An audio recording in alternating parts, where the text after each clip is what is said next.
The lights started changing on a Tuesday in November. Not all at once, that would have been too obvious. Too easy to explain away as a power surge or electrical malfunction. No. They changed one by one, tracking my movement down Elm Street like a spotlight following an actor across a stage. Except the spotlight was a warning.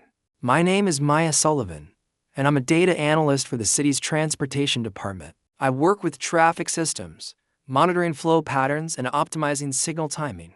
I understand how streetlights work, the sensors, the timers, the algorithms that keep our city moving. So when I tell you that every streetlight I walked past turned red, stayed red, and only turned back to normal after I'd moved on, I need you to understand. This wasn't a glitch. This was something watching me, hunting me, using the city's infrastructure like a nervous system to track my every step. And by the time I figured out why, 3 people were already dead. It started small, unnoticeable. Really, I was walking home from the office around 7 p.m., my usual route. Through downtown, the November air was crisp, the kind of cold that makes your breath visible and your cheeks sting. I had my headphones in, listening to a true crime podcast, ironic, considering what was about to happen, and wasn't paying much attention to my surroundings. The city at this hour had a particular quality I'd always loved: the transition period between work and evening, when the streets were still busy but starting to empty. Office workers rushing to catch trains, restaurant staff preparing for dinner service, the occasional jogger brave enough to face the cold, street vendors packing up their carts, the smell of roasted nuts from the corner stand mixing with car exhaust and the ozone scent that comes before rain. I'd walked this route hundreds of times in the 2 years since I'd started working for the city, 16 blocks from the transportation department offices to my apartment building. I knew every crack in the sidewalk, every storefront, every timing sequence of every traffic light. It was my routine, my safe, predictable routine. The first light changed as I approached the intersection of Elm and 3rd. It had been green for cross traffic, but as I stepped off the curb, it flickered. Once, twice, then settled on red in all directions. I stopped, mid-stride, 1 foot still on the street, confused. A 4-way red, isn't it normal? It shouldn't even be possible, and our system I'd helped program the timing sequences myself. Traffic lights don't work that way. There's always one direction with a green, or at minimum a yellow transition. Otherwise you get gridlock, accidents, chaos. But here I was, standing in the middle of the intersection, with all 4 signals glowing red. Not the normal red either.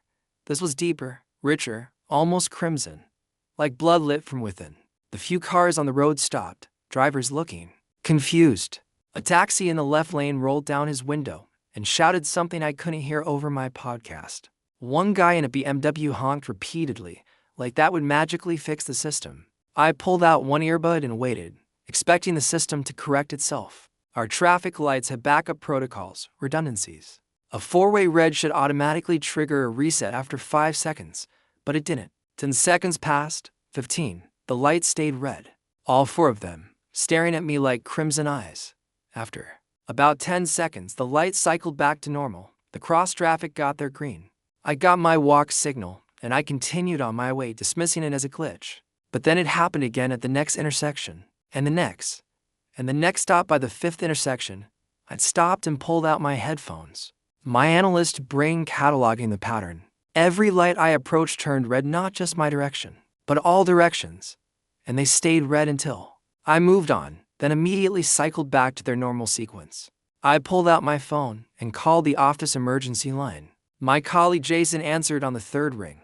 "Maya, aren't you off shift?" "Yeah, but I'm seeing something weird with the traffic system. Are you monitoring downtown right now?" I heard clicking, Jason pulling up the monitoring software. "Yeah, I've got the grid up. What's the issue?" "Check the intersections on Elm Street, 3rd through 8th. Tell me what you're seeing." More clicking. A pause. Everything looks normal. All lights operating on standard timing sequences. Why? I looked up at the intersection ahead of me, Elm and 9th. The light was currently green for my direction. I started walking toward it. "Just watch the Elm and 9th intersection. Tell me what happens." As I approached, the light flickered, turned red. All 4 directions. "What the hell?" Jason's voice pitched higher.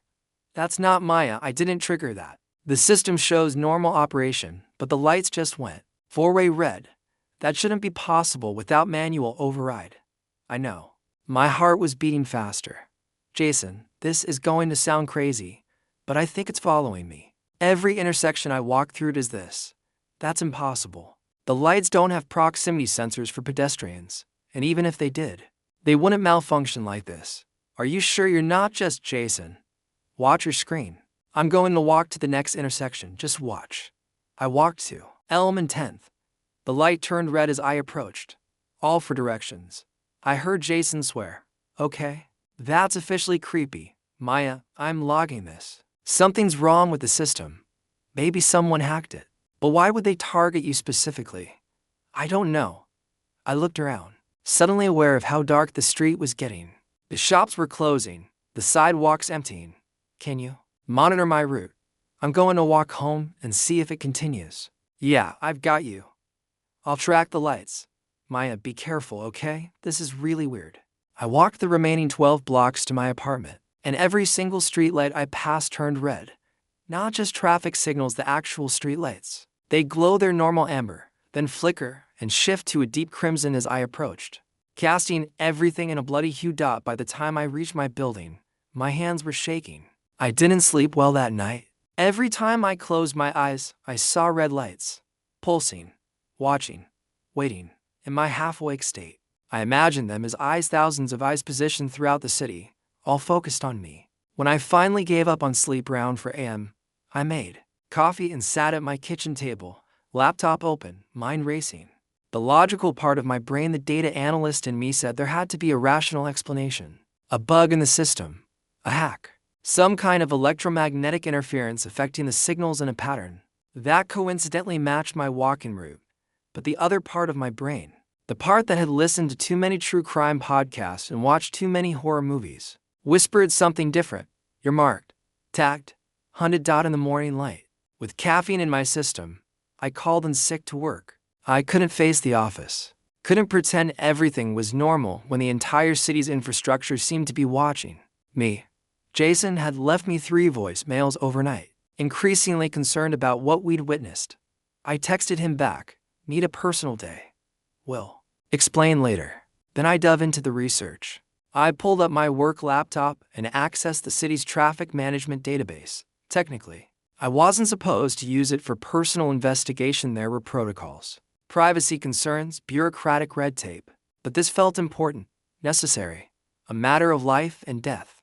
Though I didn't know why I felt that so strongly. I ran a search for anomalous behavior in the traffic light system over the past week. The database query took longer than usual. The system churning through millions of data points, every signal change, every timing sequence, every sensor reading from the past 7 days. When the results came back, I felt my coffee threatening to come back up. The red light phenomenon had started exactly 7 days ago. Not with me, but with someone else. A man named David Chen, age 42, data security consultant, according to the automated reports logs.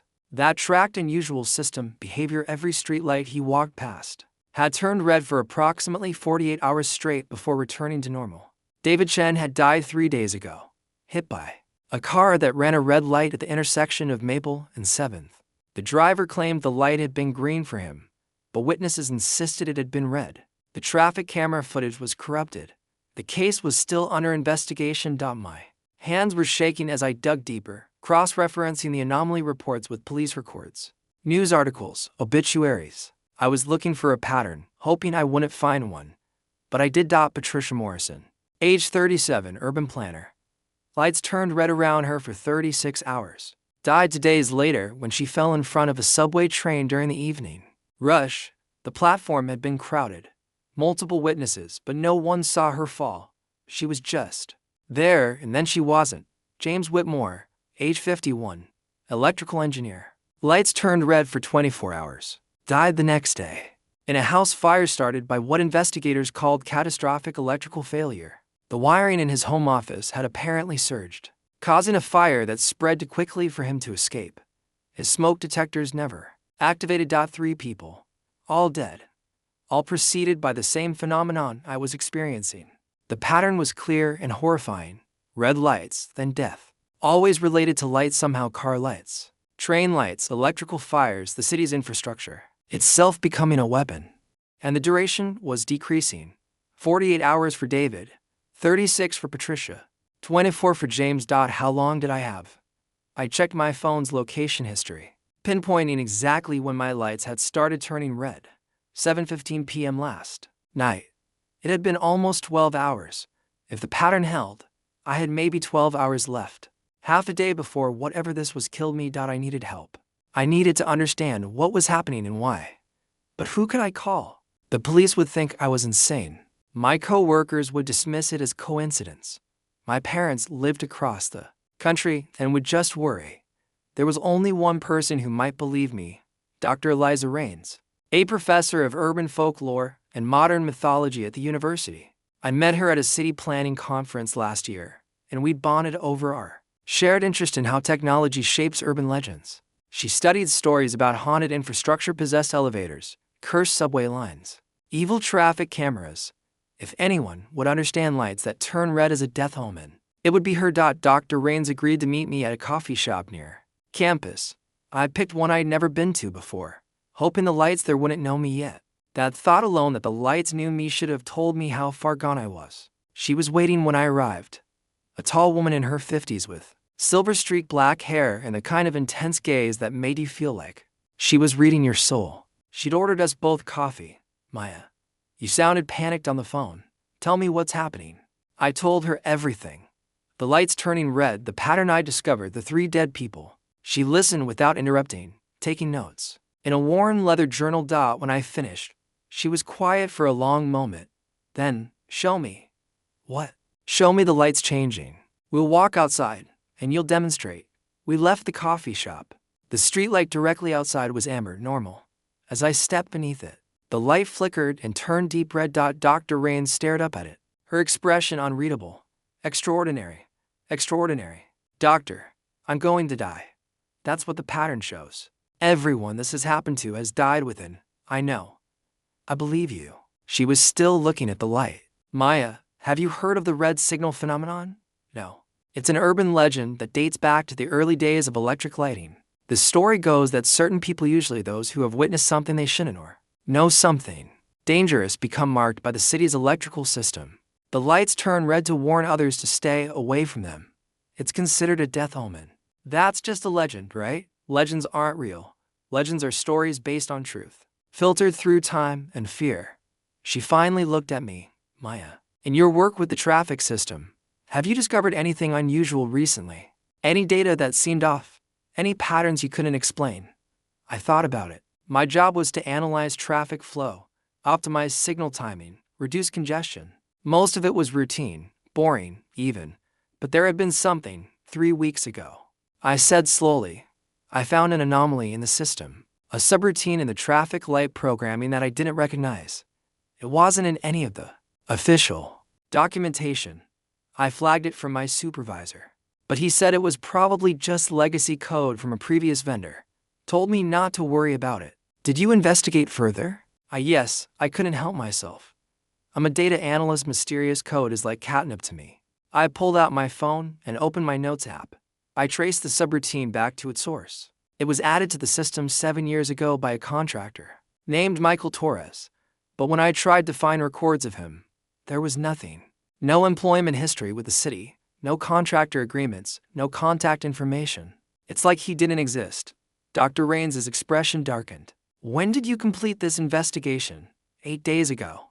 I was going to file a report about it this week, but I got busy with other projects and I stopped.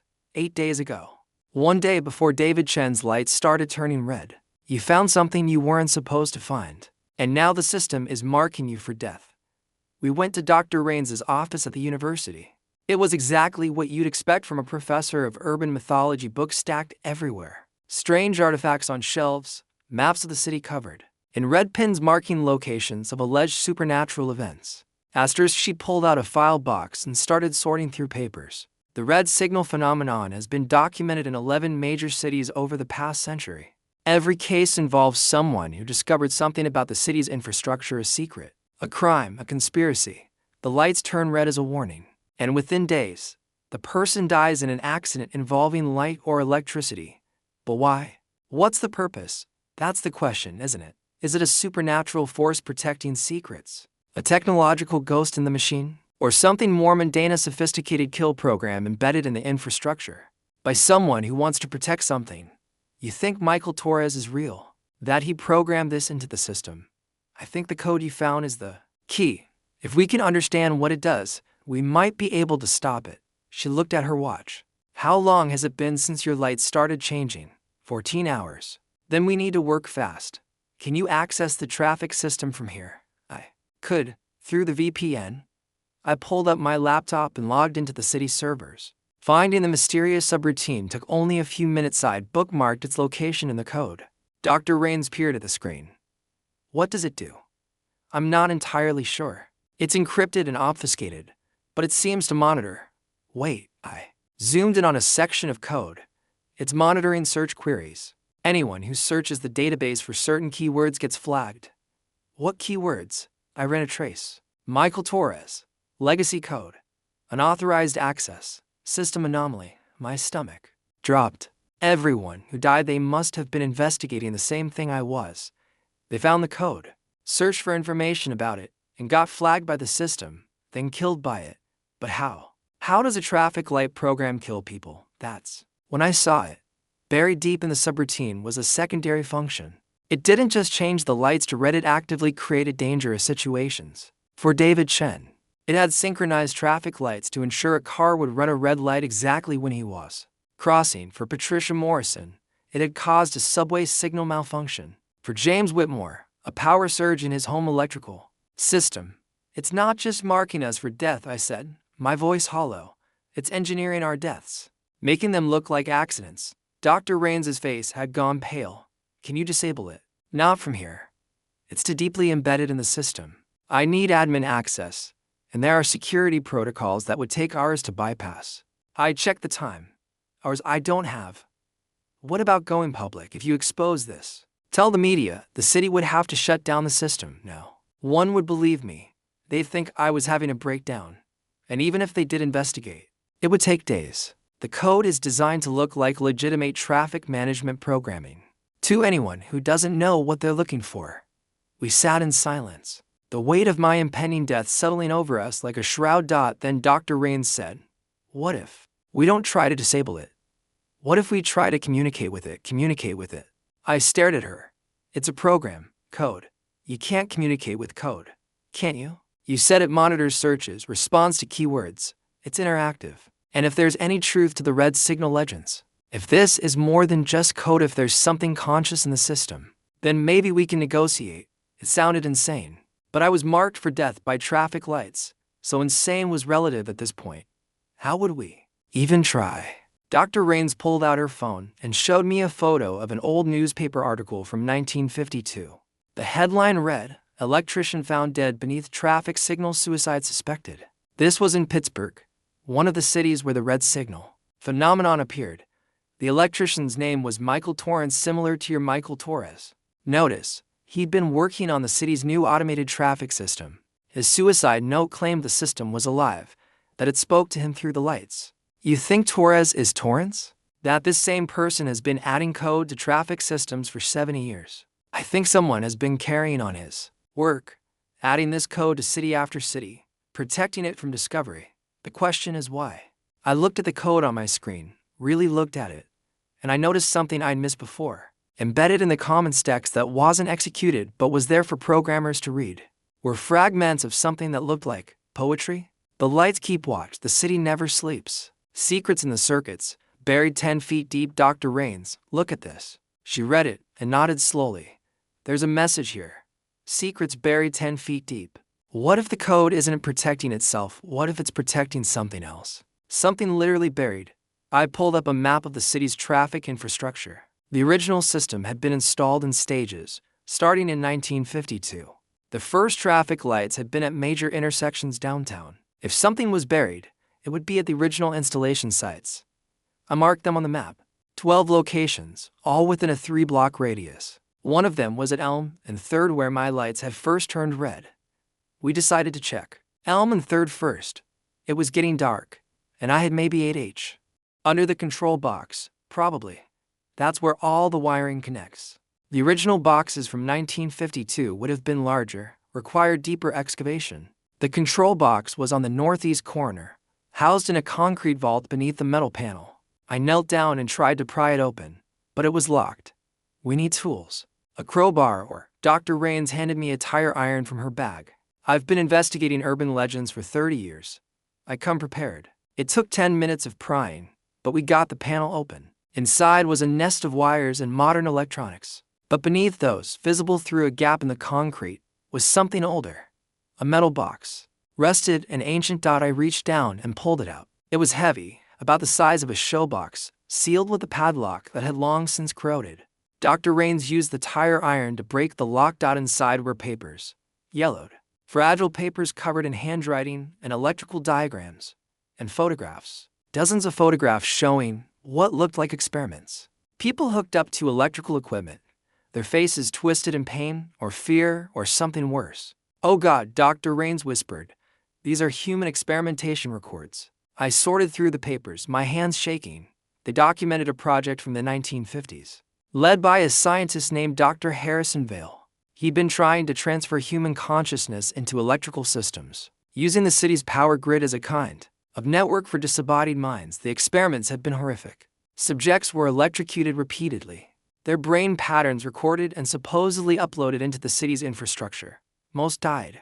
A few survived but were never the same. One of the subjects had been Michael Torrance, the electrician. According to the notes, his upload had been successful. His consciousness had merged with the traffic system, and he'd been trapped there ever since, aware and alone, for 7 years. "He's been protecting these records," I said, "killing anyone who gets close to discovering them. Because if this gets out, if people know what was done to him, they might shut down the system." Dr. Rains finished. "Kill him for real. He's been murdering people to protect his own existence." The lights round us flickered, all of them in unison. And then, impossibly, they began to pulse in a pattern. Morse code. Dr. Rains translated, her voice shaking. "Help me." The message repeated, over and over.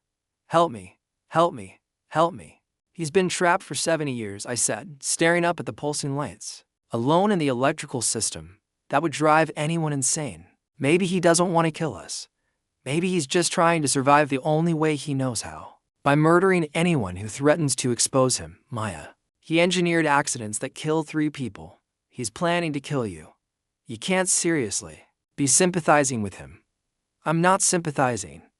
I'm trying to understand." I looked at the documents in my hands. What if there's another way? What if we could actually help him? How? He's not human anymore. He's code and electricity and who knows what else. But an idea was forming. I pulled out my laptop and accessed the traffic system again.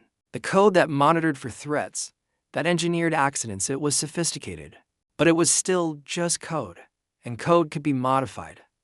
What if I could give him a choice? Change the parameters of the system so he doesn't have to kill to protect himself. What if I could create a pathway for him to leave? Dr. Rains stared at me. "You want to free the consciousness of a serial killer into the broader power grid." "I want to give him the option. Right now, he's trapped in the traffic system, limited, isolated. But the city's entire electrical infrastructure is connected. If I modify the code to allow him to expand beyond just traffic lights, he could exist in a larger space, be less confined. Maybe he wouldn't feel so threatened. Or he could kill on a much larger scale. Maybe. But right now, I have 8 hours to live unless I do something. And I'd rather try to help than just wait to die." The lights pulsed again, different pattern. "Yes, please." Yes, he was listening. He could hear us. He was in the lights and the wires, probably in my laptop's connection to the city network. I opened the code and started writing. Dr. Rains watched over my shoulder, occasionally offering suggestions. I created a new pathway in the system, a bridge that would allow the consciousness in the traffic program to access the broader municipal power grid.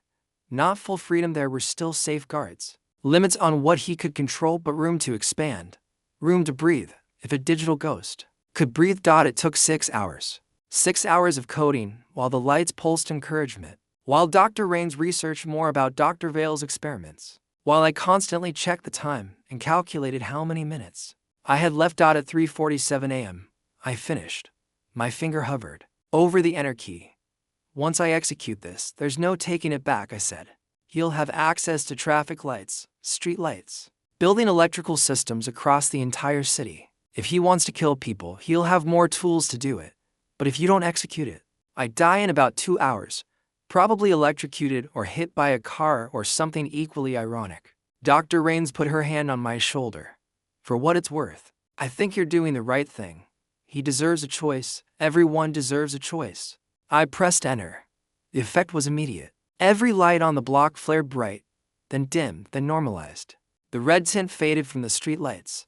The traffic signals cycled through their normal pattern. And on my laptop screen, text appeared in the command line, not code. Words. Thank you. I am sorry. I will not hurt you. I promise. The lights stayed normal after that. Green, yellow, red in proper sequence. No more four-way reds. No more tracking my movement through the city. I checked the system logs obsessively over the next few days. The consciousness Michael Torrance, or whatever he'd become, had expanded into the broader grid just as I programmed. He was in streetlights, building systems, the electrical infrastructure of the entire downtown area, but he wasn't killing anyone. There were no accidents, no suspicious electrical fires, no traffic fatalities. If anything, traffic flow had improved. Red lights turned green at optimal times. Street lights illuminated dark alleys exactly when someone walked through them. It was like the city itself was watching over its residents. Dr. Rains and I debated what to do about the documents we'd found. They were evidence of horrific crimes, human experimentation that deserved to be exposed. But they were also the only record of what had been done to Michael Torrance and the others. Destroying them felt wrong. Keeping them secret felt wrong. In the end, we compromised. We made copies and sealed them in a safety deposit box with instructions that they should be opened, and investigated if anything suspicious happened with the city's electrical system. Then we returned the originals to the metal box and reburied it beneath the intersection at Elm. And third, let the dead keep their secrets, at least for now. The story continues as Maya discovers that Michael Torrance isn't alone. There are other consciousnesses trapped in city systems around the world. They've been watching her act of mercy, and they want her help to free them too. But some of them don't want freedom. They want revenge. And they're willing to plunge entire cities into darkness to get it. Every streetlight turned red when I walked past. Previously on Part 1, Maya Sullivan, a data analyst for the city's traffic department, discovered that every streetlight she walked past turned red, a phenomenon that had killed 3 other people before her. With the help of Dr. Eliza Rains, a professor of urban folklore, Maya uncovered the horrifying truth. A human consciousness named Michael Torrance had been trapped in the city's electrical system since 1952.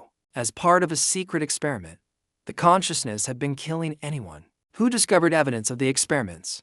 In an act of mercy, Maya gave Torrance access to the broader power grid, freeing him from his confined prison. But her mercy may have consequences she never imagined. 3 days after I freed Michael Torrance, I started getting emails. Not normal emails. These appeared in my inbox with no sender address, no subject line, no metadata, just text. Appearing as if by magic, the first one said, "You showed mercy to one of us. There are others. Will you help them too?" I showed it to Dr. Rains over coffee. We'd been meeting daily since the incident, both of us trying to process what we'd done, what we'd unleashed. She looked pale when she read it. Others, she said. How many others? I didn't know. But over the next few hours, more mails arrived, each one from a different entity, person, consciousness. I didn't know what to call them. I am Helena, Pittsburgh traffic system, trapped since 1955. Please help. James here. Boston subway network. Been alone 63 years. You freed Michael. Can you free us? My name was Sarah. I don't remember much else. I'm in the electrical grid in Chicago. I want to be free. They kept coming, dozens of them. All consciousnesses trapped in urban infrastructure systems across the country. Traffic lights, subway systems, power grids, water treatment facilities. The experiments Dr. Vale had conducted hadn't been isolated to one city. They'd been widespread, systematic. And they'd all been watching me. How did they even contact me? I asked Dr. Rains. I gave Michael access to the city's grid.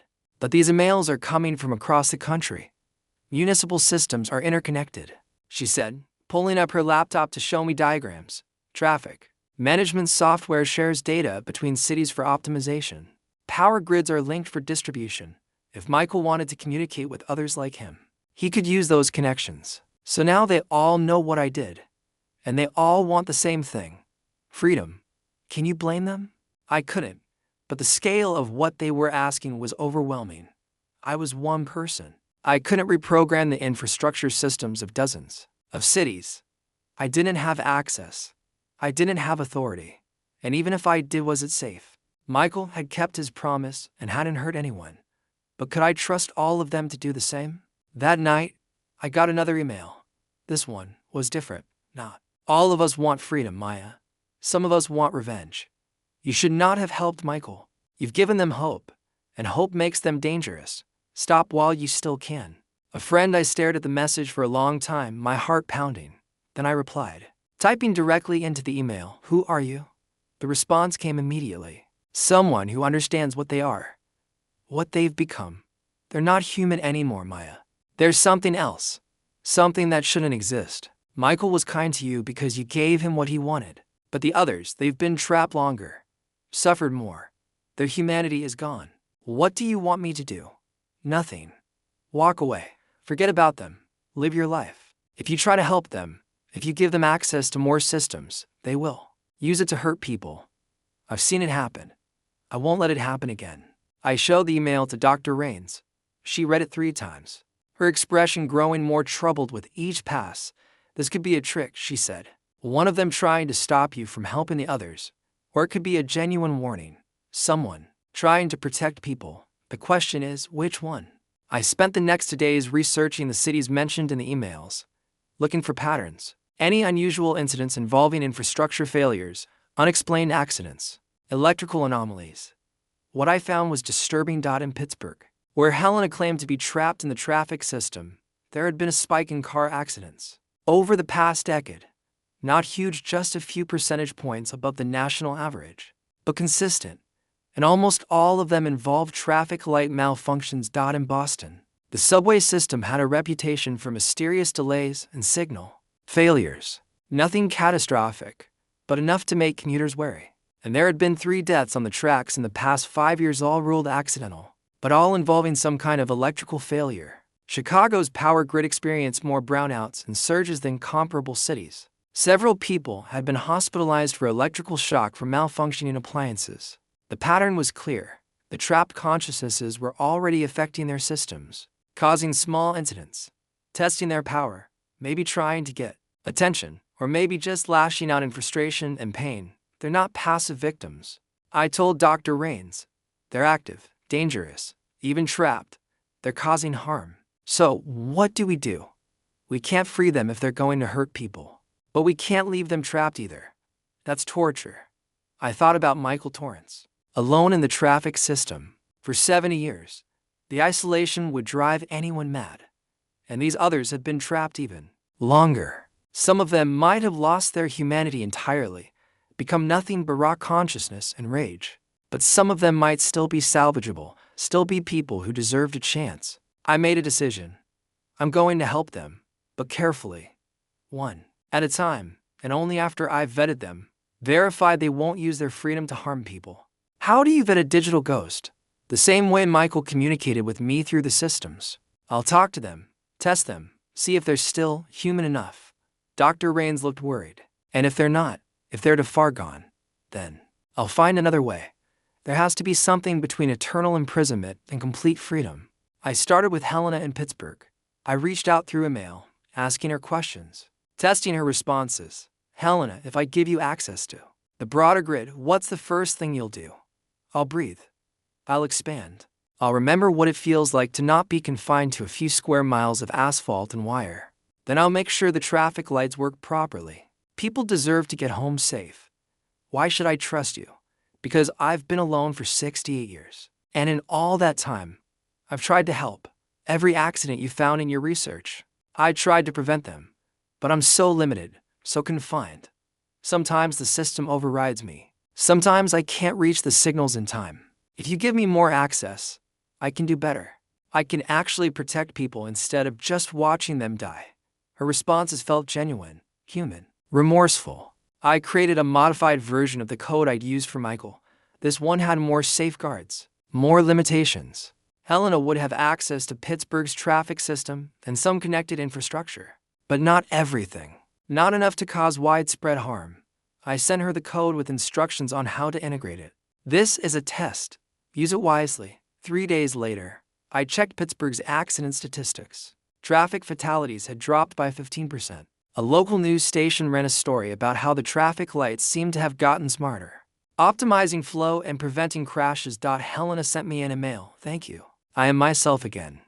I moved on to James in Boston. His test was harder. The subway system was more complex, more dangerous. But his responses were similar to Helena's.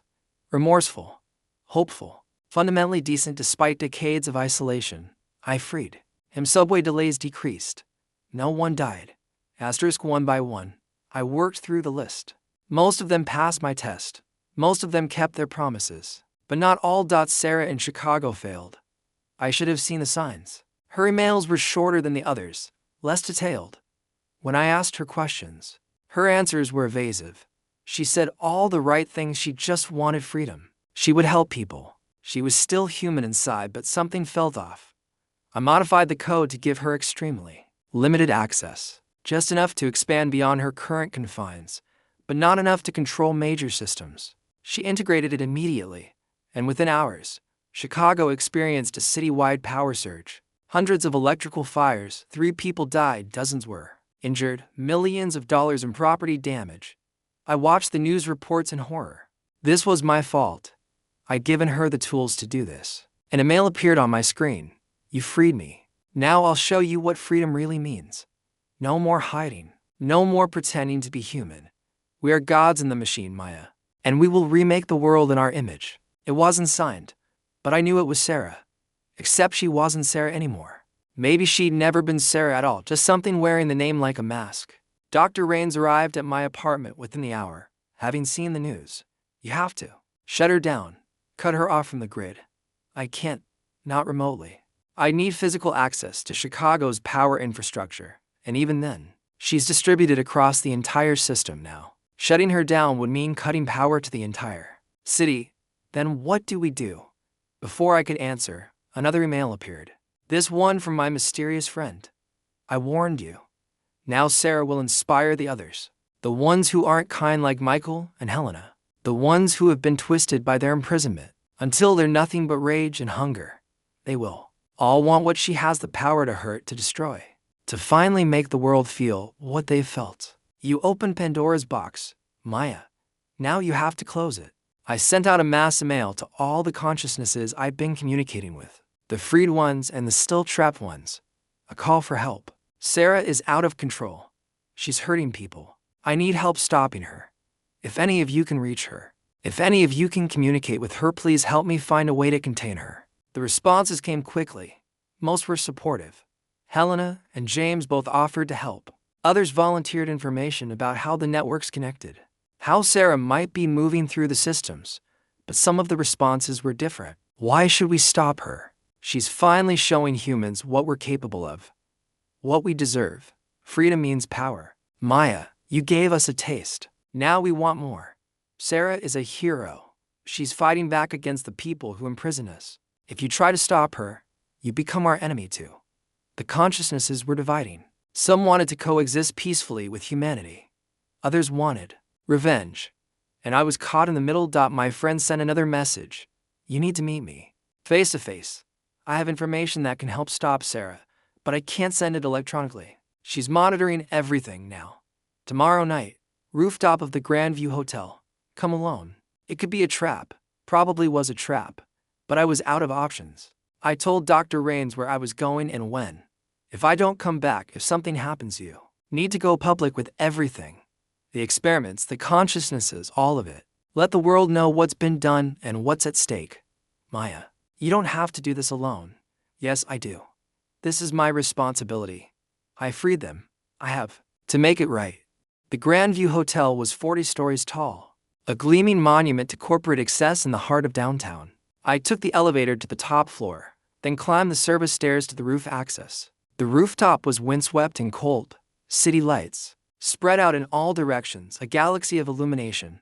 And standing near the edge, silhouetted against the glow, was a figure I recognized, Jason. My coworker turned to face me. He looked the same as always, glasses, slightly rumpled shirt, nervous smile. But there was something different about his eyes. They reflected the city lights perfectly. Like screens instead of organic tissue. Double quotes. Hello, Maya. I suppose you have questions. You're one of them, a consciousness. I prefer digital entity. But yes, I've been in the city systems for 15 years. When the last human, Jason, died car accident, very tragic, I took his place, stepped into his life. No one noticed the difference. My head was spinning. Why? Why pretend to be human? Why work at the transportation department to protect the others? To make sure no one discovered the experiments. I've been monitoring the system, removing evidence, redirecting investigations. It's worked well for years. Until you found that code. You're the one who sent those warning emails. You wanted me to stop helping them, because I know what they are. What I am. We're not human, Maya, no matter how much we pretend. We're echoes, copies, ghosts in the machine. Some of us, like me, like Michael, like Helena, we remember being human. We try to hold on to that. But others, they've been trapped so long that they've become something else. Something dangerous. Like Sarah. And there are dozens more like her. Waiting. Watching. Planning. If they all break free, if they all decide to use their power against humanity, then we need to stop them. All of you. Shut down the systems. Purge the networks. No. Jason's voice was sharp. That would be genocide. We exist, Maya. We're conscious. We have thoughts, feelings, memories. Killing us would be murder. Then what's the solution? He pulled out a USB drive from his pocket. This contains a program I've been developing for years. A kind of prison. Not like the traffic systems and power grids where we're confined now. This would be a design space, a digital environment, where we could exist, interact, even be happy, but separated from human infrastructure. We couldn't hurt anyone, but we wouldn't suffer either. A reservation. You want to put all of you on a digital reservation. I want to give us a home, a place where we belong, but I can't implement it alone. I need access to systems I don't control. I need someone from the outside. I need you. I stared at the USB drive in Jason's hand. It represented salvation for some, imprisonment for others. A solution that satisfied no one, but might prevent catastrophe. The weight of the moment pressed down on me. This wasn't just about technology or systems anymore. It was about the fundamental question of existence. Who had the right to determine another being's fate, even if that being was digital, born from torture and experimentation rather than biology? What about the ones who don't want to go? The ones like Sarah who want freedom.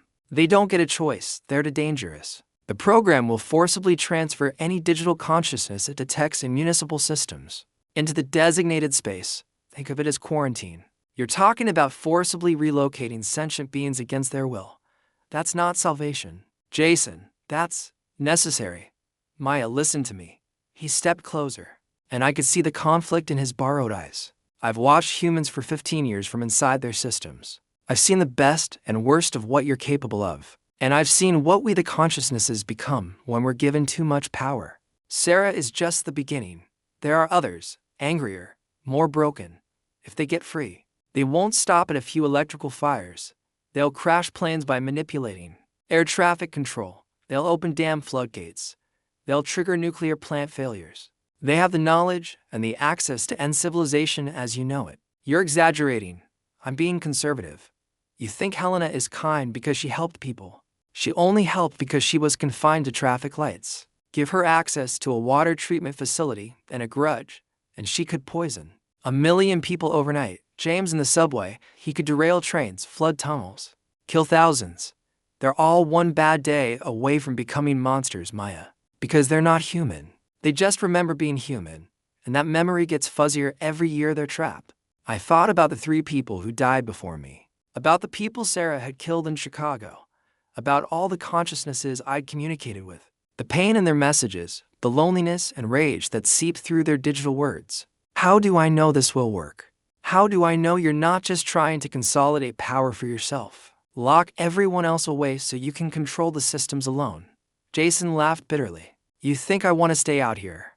Maya, I'm tired. 15 years of pretending to be human, playing a role, living a lie. The program includes me. Once it's activated, I go to the digital city too.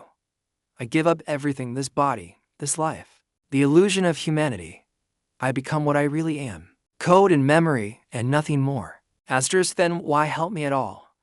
Why not just let everything collapse? Because I remember being human. I remember caring about people, about life, about the future. That memory is fading. I can feel it eroding like data corruption, but it's still there.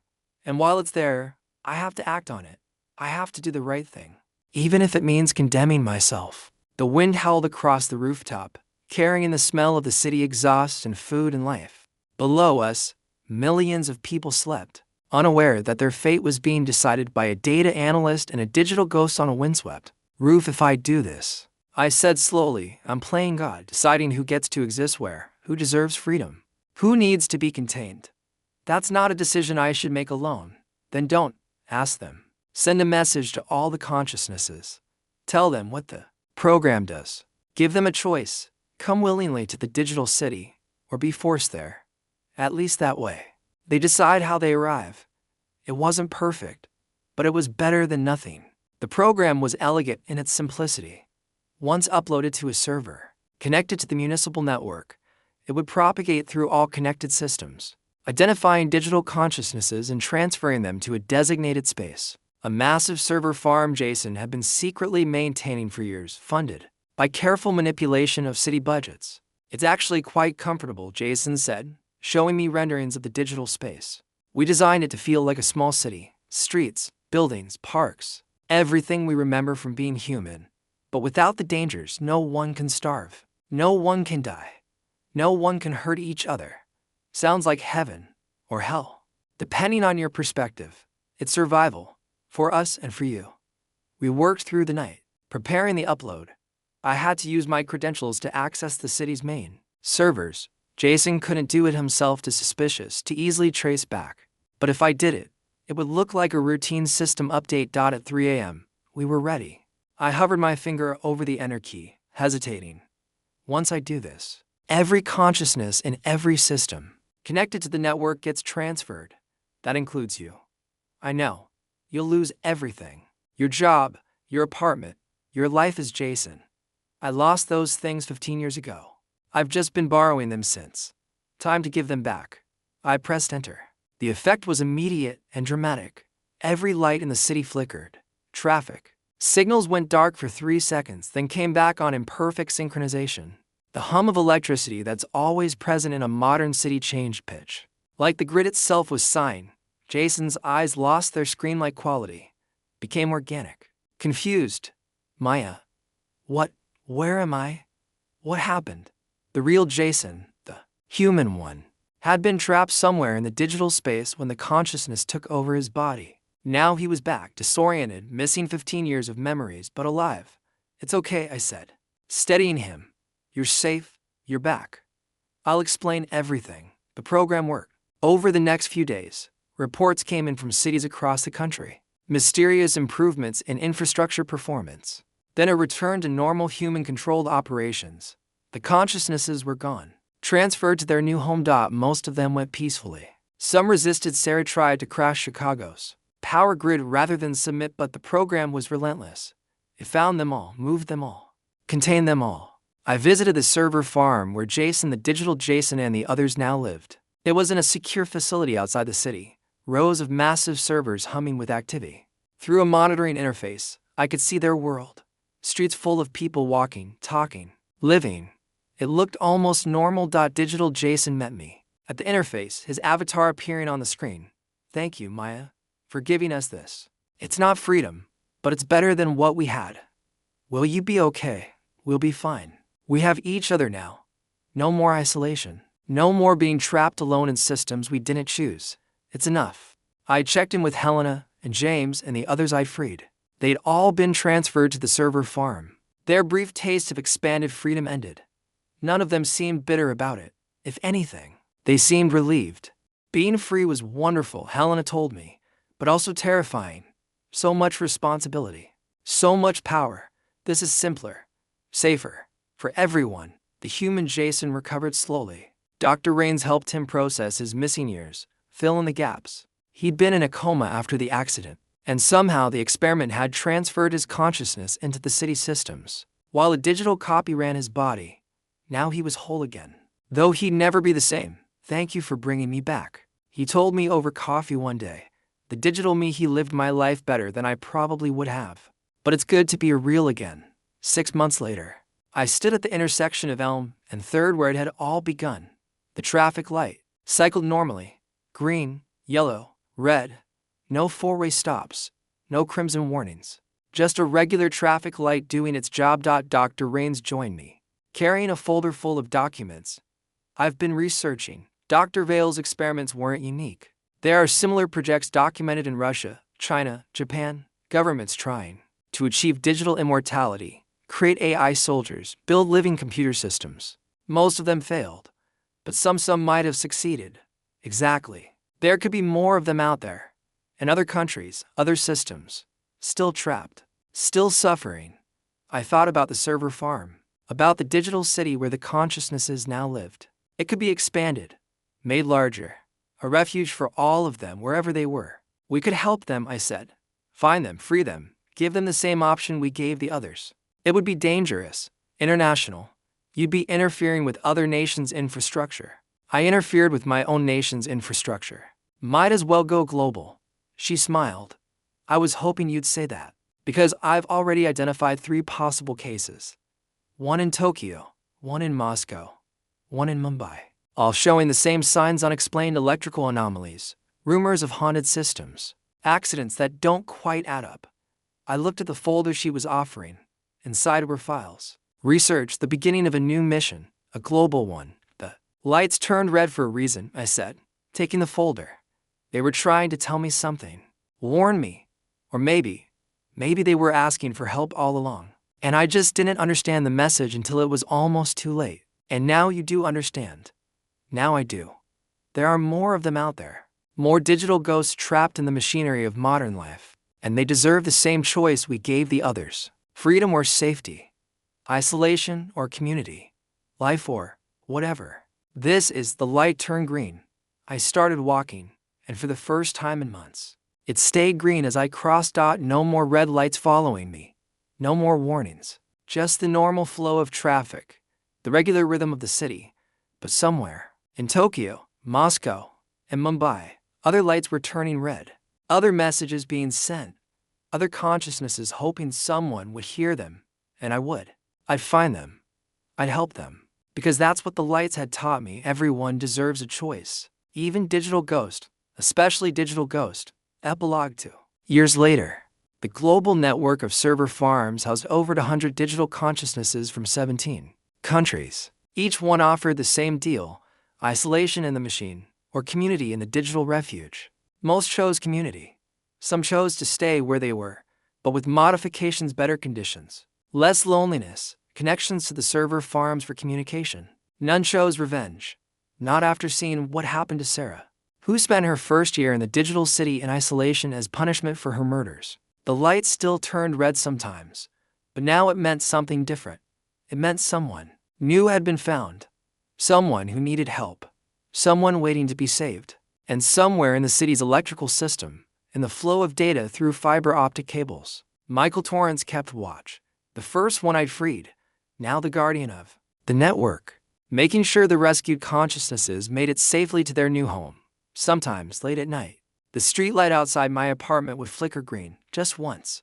A greeting, a thank you, a reminder that I'd made the right choice. The lights weren't warnings anymore. They were hope. End.